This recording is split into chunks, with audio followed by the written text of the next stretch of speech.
Today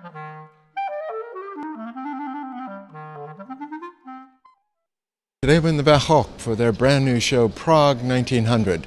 It's an incredible show, very large. It takes into consideration everything that was going on in Prague in the arts, book publishing, poster making, sculpturing.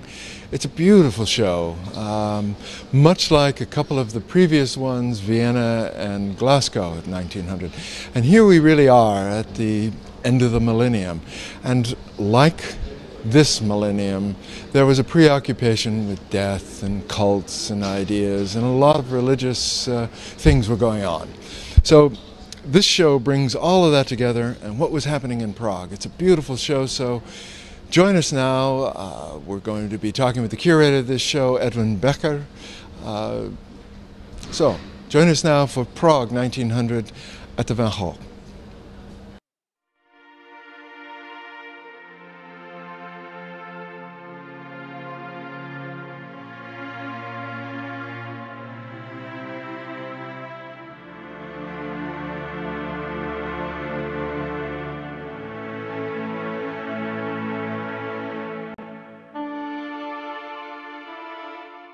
Edwin, we're here at the Gogh for another great show.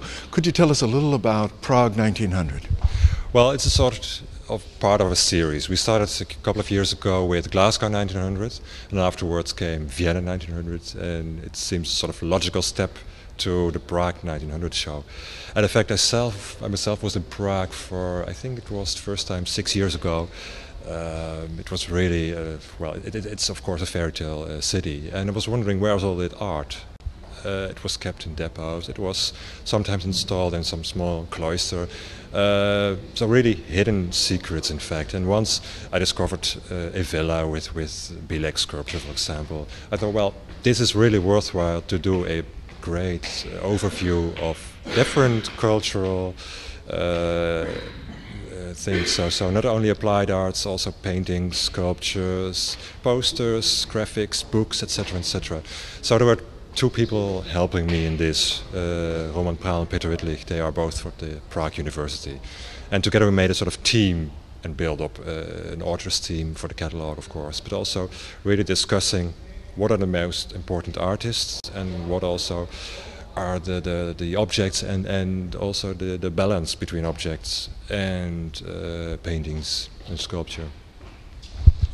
Now you've taken the exhibit from about the 1890s up through Prague 1900. What was happening in the early 1880s, 1890s in Prague? Well, you had first, I have to say that Prague was part of the dual monarchy. It's the Austro-Hungarian monarchy. And so Prague was like you can compare it with Vienna or Budapest, part of that. Of course, Vienna was the big center, but Prague was not totally in the shadow, and there flourished something like a national feeling during the 80s.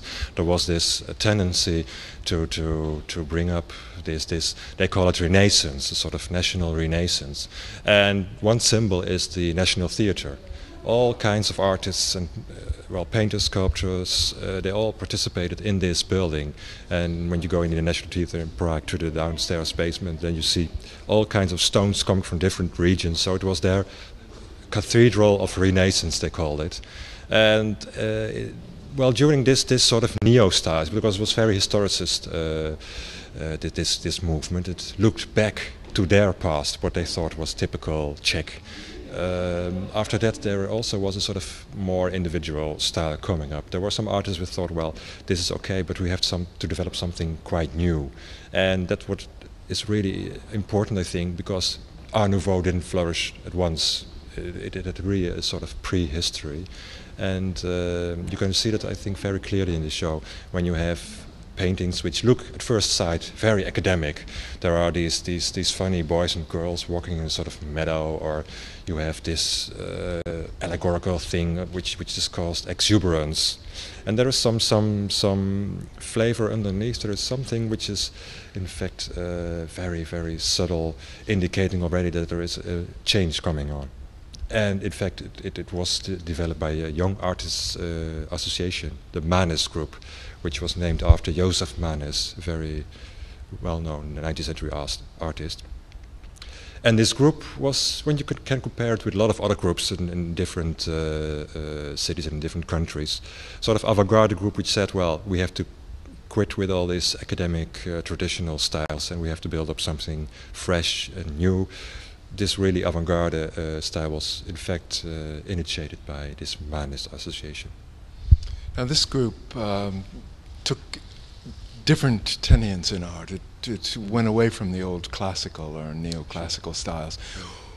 It seems to me, as I look at it, it has a kind of an underlying eroticism. Is this typical of this? Yeah, well, as already our title explains, because our show is called Prague 1900: Poetry and Ecstasy. There was always this, on one hand, this poetical, lyrical mood. You can also see it in the landscapes, for example. This is very soft, and afterwards you have also more coming up a sort of exuberant feeling, and really this eroticism. You see it also with sculptures like, for example, Sturza, Puberty.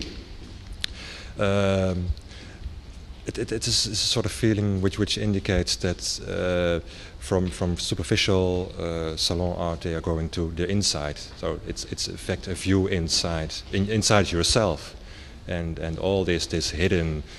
If it may be erotic, sometimes it's also just a melancholy mood, but that comes up, and this influence is really shown not only in the paintings, but also very largely also in sculpture. You have titles like Madness, I said Puberty, but also Melancholy Girl. You have Sick Soul. Well, all these titles already indicate that there's something quite new going on. And they seem to have a kind of a renewed interest not only in religion, but also in fairy tales a bit, huh? Yeah, now that's also, well, partly due to this many Czech fairy tales which they wanted to revive also, and they, of course, they wanted still to go back to their Czech roots, which they wanted to broadly expose to the public, of course. So on one hand you have this national feelings expressed in fairy tales, and on the other side you have also this tendency to express their own feelings in this kind of fairy tale-like atmosphere. So therefore you have many titles like Springtime Fairy Tale, or Evening Spring, where you see a figure lying. It's sometimes a little bit the influence of allegory transposed to something more personal, symbolic. And in fact, that's one of the names that was given to them, the symbolist, wasn't it? Exactly, and, yeah. And they also seem to have a preoccupation with death to some degree, I've noticed. Is that true? Well, I think this is, well, we call it also this very focus on the transcendence from life to death, which is very typical, not only from Prague in fin de siècle, but also in Vienna. It's really, of course, we call it always a sort of Eastern European feeling, where this emphasis on transcendence from life to death is very, well, it's under the surface, but you always, it comes up, and also a lot of artists, they themselves killed at a very young age, which is a typical fin de siècle sort of attitude, but also really important in Prague. So it's something like we're seeing now some of these death cults and things that are coming now at the end of the millennium, as we say. So it was happening then too. Yeah, and you shouldn't also forget that there was this typical decadent movement. You have a lot of book artists. You see it in a lot of illustrations that there is this tendency to have. Well, it's sort of Rob's feeling also. You have a Belgian artist, Félicien Robs, which might be known, and he has this combination of eroticism, decadence, and death. So there's always this eros and thanatos, these two things which are coming very close together. But again, this was a group. There were also other tendencies. Well, there was one direction which said, well, this is too decadent, this is too fin de siècle, this is too heavy to only inward looking. And so they go out and just paint nature as it is, and without any specific inner feelings and inner moods.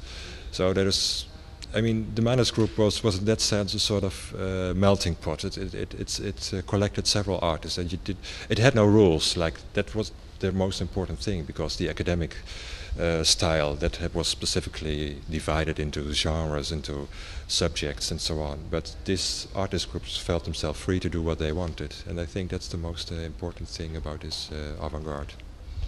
About the turn of the century, there was a major influence. A big show came to Prague. Could you tell us a little about that influence? Well, in fact, there were two shows. First, you have in 1902, you have the exhibition of paintings and, not paintings, I'm sorry, drawings and sculptures by Rodin. In fact, they made already acquaintance with the work of Rodin during the Paris World Fair, because in 1900 there was this big Exposition Universelle, the big general exhibition where all countries had their own pavilions. And also, although Prague was part of the dual monarchy, they had also their own specific rooms. And well, there they met already Rodin, which was the big hero at the time as a sculptor. And some artists even also get into the studio, and there the first contact came, and he was asked to exhibit really large group, 70, 80 pieces to Prague. And there was built especially a pavilion with nice rooms, nicely installed, and it was really impressive. And I can imagine if you see old photographs, and then you see, well, the Honoré de Balzac placed really in the center. It was a sort of solemn atmosphere. There was something quite, perhaps for now it's too bombastic, but nevertheless he was really the sculpture hero in Prague. And after that you see all kinds of sculptors around him working in the sort of same style as he did, and it's very in fact funny to see how in a couple of years all these Czech sculptors had this Rodin touch. Now, the second exhibition that you were talking about. Yeah, that's the 1905 exhibition, and that's concentrating on paintings by Edvard Munch. And of course, that was a big clash at that time, in 1905 already, for Prague. They were not used to that very exuberant expressionist style, and this very broad strokes, very freely painted onto the canvas. So, and in fact, it meant to many people a big shock. There was a really nice article in the same year discussing this Munch exhibition in Prague, and he was even called the violator of a dream. And that gives exactly this two directions, because first it was the dream. Well, the people were lifted up from the social misery through the arts, and then all of a sudden Munch came and he, well, throw them back into themselves, to reality, and only through his paintings there was really clash between colors and also clash between cultures, in fact.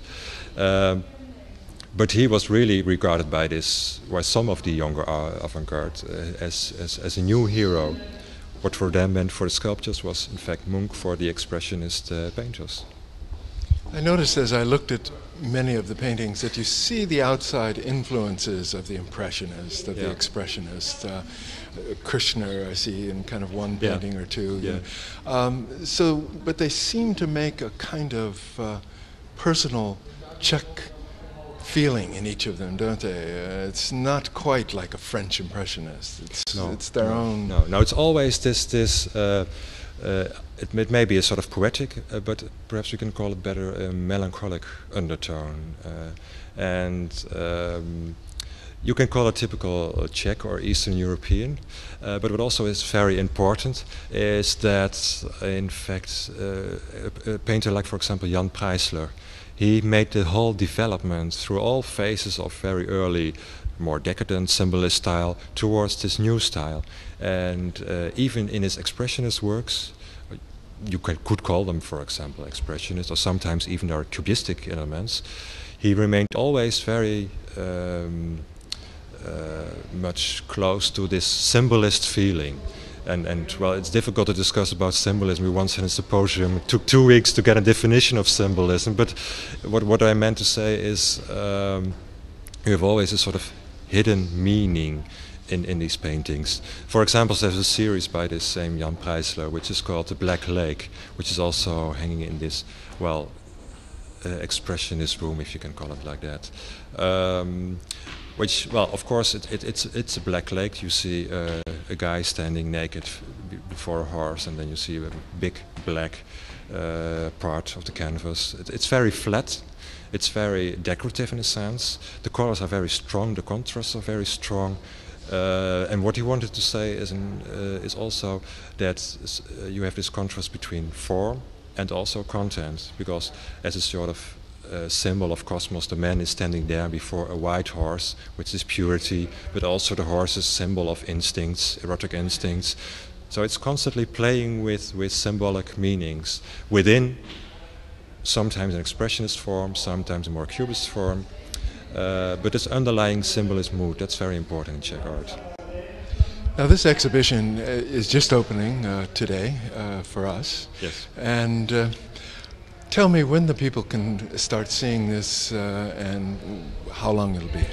Well, this exhibition opens tomorrow, the 17th of December, and it will continue until the 26th of March here in Amsterdam. So it's open all days except for the 1st of January. And then it will travel to Frankfurt, to the Museum of Applied Art. Well, let's say 80-90% of the painting, sculptures, and also the decorative arts will be shown. And we were very pleased to have a next venue, because I think it really deserves a second place to visit. So people are all welcome here in the Van Gogh Museum or afterwards in Frankfurt.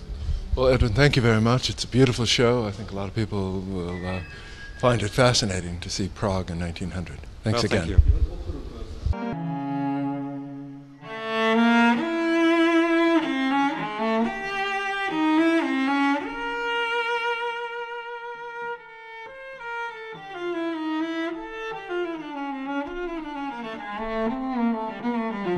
Thank you.